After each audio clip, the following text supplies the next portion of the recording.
Indian পলিটিতে আমি এতদিন doctrine নিয়ে বেশ কয়েকটা ভিডিও করেছি। এখন ডক্ট্রিন অফ বেসিক স্ট্রাকচার এই জিনিসটা বলে আমি ডক্ট্রিনের পোর্শনটা আজকে শেষ করব। এটা নিয়ে বলতে গেলে যে দুটো জিনিস বলতে হয় সেটা হলো আর্টিকেল 13 এবং আর্টিকেল 368।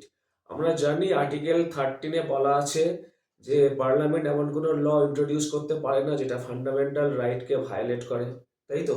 এবং এটা নিয়ে আমরা জানি যে আর্টিকেল 368 আবার দেয়া আছে রাইট পার্লামেন্টকে যে আমাদের কনস্টিটিউশনকে অ্যামেন্ড করার।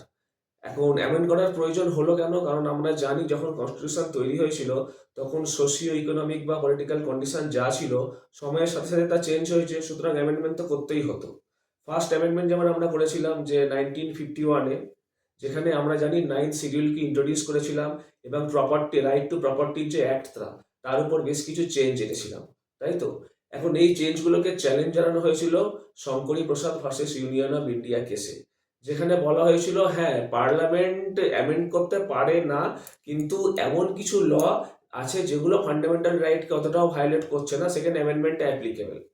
আবার আমি যদি পরবর্তীকালে দেখি যে সজ্জন Singh versus state of Rajasthan, সেখানেও বলা হয়েছিল হ্যাঁ, মানে পার্লামেন্টের রাইট আছে যে কনস্টিটিউশনকে অ্যামেন্ড করা। কিন্তু সমস্যা হলো পরবর্তীকালে যখন Golaknath versus state of Punjab কেসটা এলো, সেখানে পরিষ্কার বলে দিল যে পার্লামেন্টের ক্ষমতা নেই যে ফান্ডামেন্টাল রাইটকে অ্যামেন্ড করা।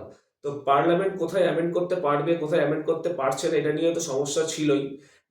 24th কনস্টিটিউশনাল অ্যামেন্ডমেন্ট অ্যাক্টকে মানে যেখানে হচ্ছে গোলকনাথ কেসকে ওভাররাইট করে দেওয়া হয়েছিল এবং বলেছিল মানে পার্লামেন্টের হাতে মানে অ্যামেন্ডমেন্ট পাওয়ারটা আবার পুনরায় রিস্টোর করা হয়েছিল। তো এইগুলো নিয়েই কনফ্লিক্টের মানে মধ্য দিয়েই জন্ম হয়েছিল যে বেসিক স্ট্রাকচারের যে কনসেপ্টটা, সেখানে বলা হয়েছে যে পার্লামেন্ট তো অ্যামেন্ড করতে পারে কিন্তু কখনোই বেসিক স্ট্রাকচারকে ভায়োলেট করতে পারে না। এখন বেসিক স্ট্রাকচার কোনগুলো এর কোনো ডেফিনেশন কিন্তু আমাদের কোর্ট দেয়নি।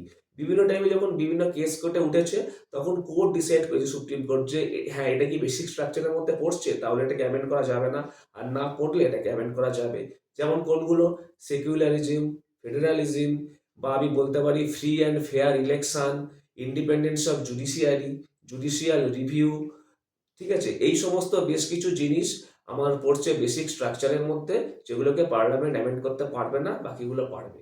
তো ইন্ডিয়ান পলিটির এই ধরনের গুরুত্বপূর্ণ বিষয় নিয়ে আলোচনা করতে আমাদের যে নতুন ব্যাচ চলছে, যেখানে আমরা গাইড করছি আমরা WBCS অফিসাররা, তার সাথে আপনারা যুক্ত হন এবং আমাদের চ্যানেলটিকে সাবস্ক্রাইব করুন। ধন্যবাদ।